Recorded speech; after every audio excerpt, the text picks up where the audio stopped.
Spring 2022 is basically done except for like a couple stragglers, so I decided gonna give my rankings as I usually do, and today it's just gonna be a simple little tier list, nothing too crazy. I'm not gonna slap a bunch of numbers on the screen this time. Instead, just gonna go down this line here, no particular order, and just slap these in the S to F area. This time I finally actually watched everything instead of not finishing like one or two random shows, so I'm gonna be able to give my full thoughts on everything I watched in the spring. Some of these are like shorter things, but also have, of course, the full stuff as well, including a movie. But let's just kick things off here with Shield Hero Season 2. I'll also be giving my thoughts on these as I go through. Won't be like insane, in-depth anything, but just general thoughts. So Shield Hero, I would probably put in the D tier here. Season 2 was kind of just disappointing from start to finish. I don't know much about the novel. I heard that these a couple arcs, I guess it's like one arc, but I heard it was rushed, and I could definitely feel that. I think there were like some decent moments within the season, but I don't feel like that really rises it up too much above anything else. It was just, I don't know. I didn't care as much for like Shield Hero Season 1. I'd say it's like a good 7 out of 10 isekai, you know, not great, not bad though. Season 2 though, really missed the mark, I feel, for a lot of people. I don't know how they're gonna be going forward with Season 3, but hopefully it gets back on the right track, but Season 2 was not exactly the greatest watching experience. Next up, we have Datalite IV. I binged like all of Datalite in preparation for this one, and you know, I'd say probably like a high C tier. Datalite is like really entertaining trash. It plays into the harem, obviously. That's kind of like the whole premise. I'd say this season, it's like there's really good content in it, but it's a matter of, I felt like this was rushed, like really rushed. It went about 4 episodes per arc. It felt weird pacing. The pacing was just weird compared to the other 3 seasons. The pacing wasn't like incredible in Season 1 or anything, but Season 2 and 3 kind of like took their time with the individual arcs. But this one, I felt they were really just trying to get to a point. They did announce Season 5, so hopefully Season 5 is more fleshed out, I guess. Not something I think I'm gonna read ever,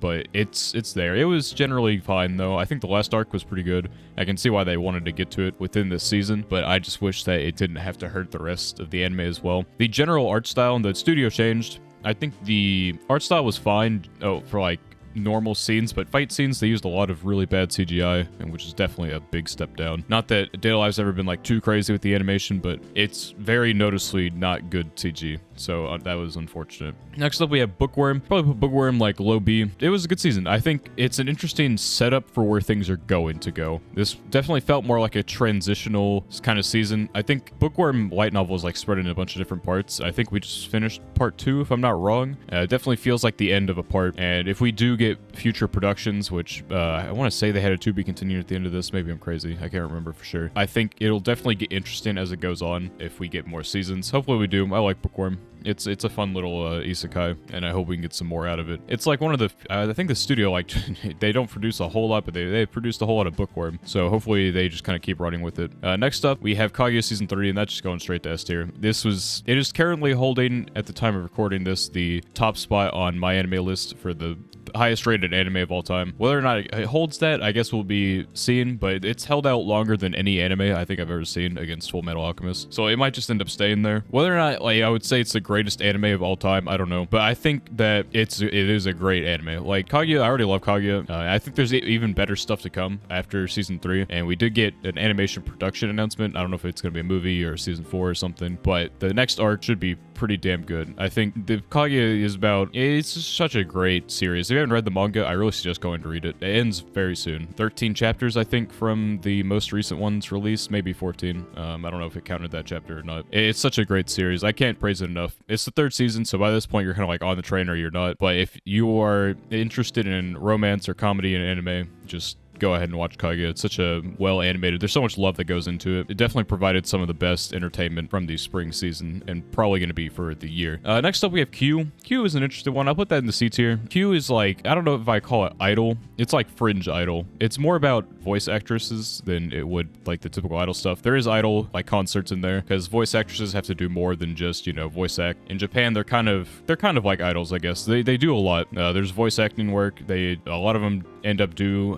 they have groups and such for idols. Basically, Q just kind of goes through and shows the struggles, the highs and the lows of being a voice actress, and I thought it was an interesting watch. It's 24 episodes. They try to go through a lot of different characters and stuff, so I guess guess that's kind of why they had 2 cores for it. I think if you like this type of show, then it's probably worth a watch. Next up, we have Shikamori is not just a cutie. I probably put this in the C tier. It's really just a lot of like romantic fluff. It has some good episodes in there. At the time of recording this, there is 1 episode left. I don't think anything will move it from C tier into B. At best, it'd probably be like a high C, but I'll just say C for now. I'm not gonna go too in depth on it. It's cute. The main character Izumi got a lot of hate, I feel, just because people didn't like his personality, but I thought he was fine. I feel like people are just kind of bitching for no reason. It's really just, if you like romance fluff, it's a fine show.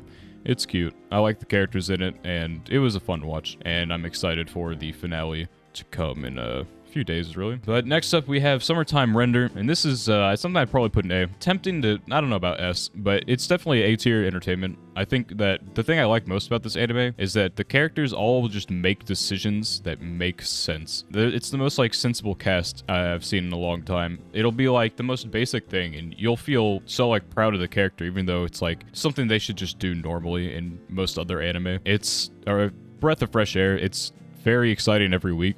A lot of cliffhangers in it, but that's just, there's just so much going on and so many mysteries to unravel that it gives the opportunity a lot. I don't think it's gonna finish the entire manga. The whole manga is like 100 plus chapters. I would imagine that it gets close, but we need like a final season or something of it. It's gonna be 2 cores, so it's continuing into the summer season. So technically it's not done yet, so who knows, maybe by the time I do my summer tier list, it can move up into the S rank. But for right now, I'd say it's like a mid-A, maybe high A. Next up, we have The Girl from the Other Side. This is more of like a me kind of thing, I guess. I watched it because I read the manga. It's about an hour long. You could watch it if you haven't read the manga. I'm gonna put it in C tier because I think that while the art style and the music and stuff is great, I wouldn't really say it's the greatest like adaptation ever. It kind of like speedruns the whole manga, and I feel like it, I don't know, it just loses a lot of the magic when it goes so fast. Within an hour, you know, you go through like 60 chapters basically of content, and it's like, I don't know, it just kind of hurts the overall story and the context of everything happening. So I felt like that while it was stylistically very nice, I wouldn't really suggest it to anyone if you haven't read the manga. Now, next up, we have a couple of Cuckoos. This one, people have said was going to be like absolute trash, and I can see it going down that route, but from what I've seen so far, I'd say it's like a C tier. It has some interesting ideas, and while I think that the premise would never physically be able to happen in real life, like the baby switch thing, sure, I'm sure like there's been baby switch swaps in real life and such, but I feel like on this level to where, you know, there's 2 different genders of baby, like completely distinct from each other. I don't know how you mess it up in any way, shape, or form. I feel like this is something that never could have happened ever, but it's something you gotta like suspend your disbelief for, I suppose. But yeah, it's been fine. Like I said, it's explored some interesting ideas with its premise. So I can definitely give it props for that. Otherwise, it's just kind of like, you know, the typical rom-com. But I'd say so far it's not like too bad. I'd say even decent. Even. Next up, we have Daemon. I'm going to put it in a C tier. Mainly, I might had a chance for B, I guess, but I think it failed to deliver everything that I wanted it to be. It focused a lot on side characters when I think it really needed to focus on these 2 right here. If you haven't seen it, it's kind of like it's very slice of life. If you're not too big into a slow pace little story, then I wouldn't suggest it. But I generally liked it though, even if it did focus more on things that I didn't think were as important. I thought the relationship between Itsuka was more important, but overall, it was still good. I enjoyed it. It was cute. Maybe I'll read the manga eventually just to see if maybe there's like content between these 2. I would say overall, probably just a C tier. Next up, we have Dontna the Witch. Definitely throwing that into the D tier. This is like a spin-off of Grimoire of Zero. I liked Grimoire generally. I don't know if I liked it enough to, I didn't like it enough to ever like continue it in any way. And I'm wondering if the continuation of Grimoire would have been important for this to understand some more context. But overall, the new cast of characters they introduced, I didn't really care for any of them. It just felt really like Mickey Mouse. The whole thing just didn't feel that interesting. They tried to get me to care for characters within like an episode, and I just couldn't be bothered. Like, they'll introduce some guy and, you know, he'll be bad, but then he's good, and then they kill him. It's like, oh, I'm supposed to feel bad, but I really just don't. There's not much I can say. It was just very meh overall, and I can't say that I'm disappointed that it's over now. And I doubt we get any more anytime soon, or ever, really. I don't even know if there's more. I would assume there's more to adapt, but I was not too big of a fan of Grimoire Zero. Next up, we have Healer Girl. I'll put this in the D as well. I think it's probably more of a C, but I just found it really annoying to watch sometimes. I think there's just a very big like hit of whiplash you get whenever there is characters singing their dialogue and speaking their dialogue within the same thing. If you're gonna break into song, have everyone break into song. I can't take it when there's some characters singing and some characters just normally talking. It was not really anything that I cared too much for overall, though. It was just kind of there. It was something I watched. I'll never ever like think about it ever again. It was fine. The singing was good. I would, as you would assume from a music anime, but the concept just wasn't enough to like keep me interested overall. Next up, we have Washi. I'll probably put this in a B tier. The second core is going to be continuing into summer, so we'll see if it moves up anywhere. There are levels to it that I enjoy and some things that I really don't like, and we'll see how those change over the course of the second core. But I think the end of the first half kind of settled some of my issues with the characters being really damn annoying and like having these communication issues that really could just be solved by talking to each other. A lot of like relationships this anime could easily be fixed by basic human communication, but they all like settle for like being very vague about everything that they do. And while I can see it's important for growth purposes for characters to figure things out on their own, it's really damn annoying when you can just say like, hey, don't do this, and then that you can figure it out together. Next up, we have Aharen. I probably all right. You know, I'm gonna put this in B. So I wouldn't say it's like leagues above any. It's like a very low B. Aharen is like the perfect like chaos anime. I don't even know how to describe it. It was cute to watch as well. It's just good. It's like fluff, but there's so much random shit happening at any given time that I don't even know how to like describe the anime. It's just pure chaos and it does it so well. There were some things I didn't really care for. Like I didn't care for like the teacher characters. Overall, it was a pretty good anime. Next up, we have Tomodachi Game, and this anime was like, I really fucking hated it at first. Like it was gonna be F tier, but I can move it up into like a C tier now, I suppose, after the end of it. I think that the first like half of, not even half, like a little over half of the season was just really annoying and did a lot of things I hate from anime, but I don't know. It's something that to really like grasp a rating for it, I'm gonna have to see more. Even after season 1, I'm like really iffy.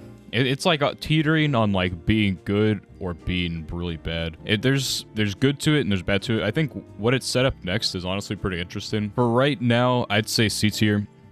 Once again, I really did not like the first half. I thought the characters were all really weird and everything was too over the top, and I really didn't like any of them, but it got better in like the second half, I'd say, and set up something more interesting than the first half did. It's something that for right now, once again, I'm iffy on it, but if it does get more, I'll be interested to see how it continues. Now, next up, we have Comey or Yaboikongming.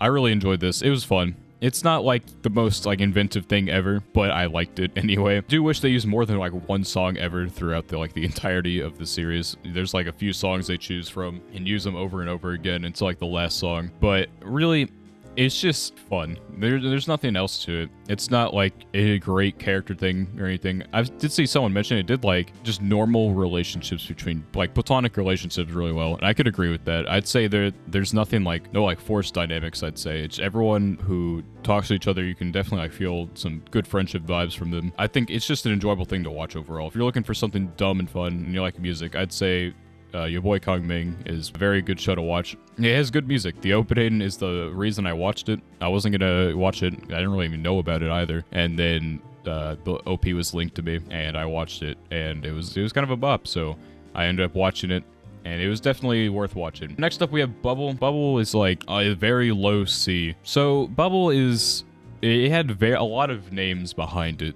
that were very big names in anime, and I was very excited for it, and it ended up being extremely disappointing. The animation and music were great. Those are two things that's what takes it to C tier. In terms of like actual writing, it's definitely like a D tier, but C tier because it knocked everything that wasn't characters and like general plot writing out of the park. I think it's a generally fun watch, but if you're looking for something of substance, this is definitely not something I'd go near. It's basically about an hour and a half of nothing that important. It's just great animation, and it looks about as beautiful as you'd expect from a WIT Studio project. Next up, we have Comey. I think I put season 1 in B tier. I wasn't as keen on season 2, I guess. It was fine. I think it was probably, there's some things it did more this season that it wasn't as crazy with. I don't know. I feel like some of the characters get really old after a while. Yamai is definitely one of them. It's probably the biggest like perpetrator overall of like,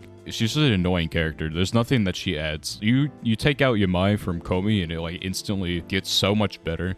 but she's just such a weird character, and it's like unsettling to have her on screen on such a like consistent basis. It just gets annoying after a while. But I think maybe I'll read the manga eventually. I heard like it gets really good within the next like arc or two, I think, but it's for right now something I'll just put season 2 in like a C tier, kind of like the gray area. Next up, we have Kagunado season 2. Kagunado is it's funny to watch. I like Kagunado, but I can't really put it above the C tier because it doesn't really do anything. It's just a chibi short of like key projects, and it breaks the fourth wall a lot, and I love it when it does that. It's just funny. If you like key stuff like Clannad, Angel Beats, etc., then I suggest watching it. It's just a couple of minutes. You can finish a whole season in the time that you would like your average anime episode, basically.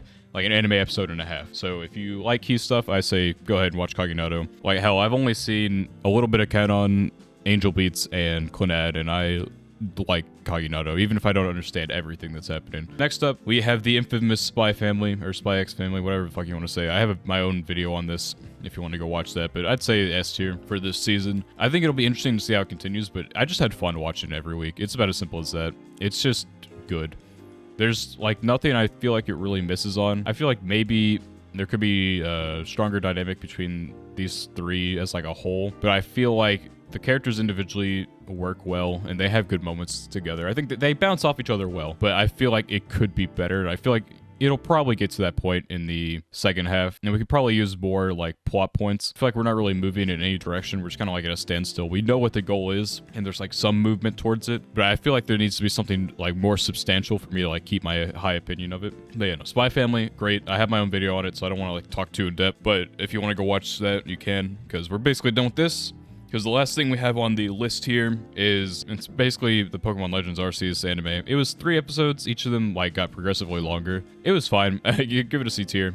What studio did it? I guess they just like taking on like little obscure projects. But it was, I think, an interesting take on Pokemon, I suppose, like kind of, you know, before people could like trust them and such. I think if you like Pokemon, it's something to go watch. It wasn't like groundbreaking or anything, but for something that you can, it's 3 parts that you can get done in the span of an anime episode, basically. So if you have like 20 minutes to spare, go watch those 3 parts. It's pretty decent. Nothing too groundbreaking, but I had fun with it overall. So it would seem this time we have escaped the infamous F tier, which last season had a few things that would have been here, but we have improved. Now, at the time of recording this, some of summer has started, and I'll probably have a video going over those soon. If you also want to check out the podcast that I have now started for about 8 weeks now, I will link that in the description. I'm going to keep that there from now on. But if basically, I'll probably end up talking more about maybe some of these animes or stuff upcoming in the summer. But anyway, I hope you enjoyed this video. If you have any ratings you disagreed with, let me know in the comments, and maybe we can talk about things,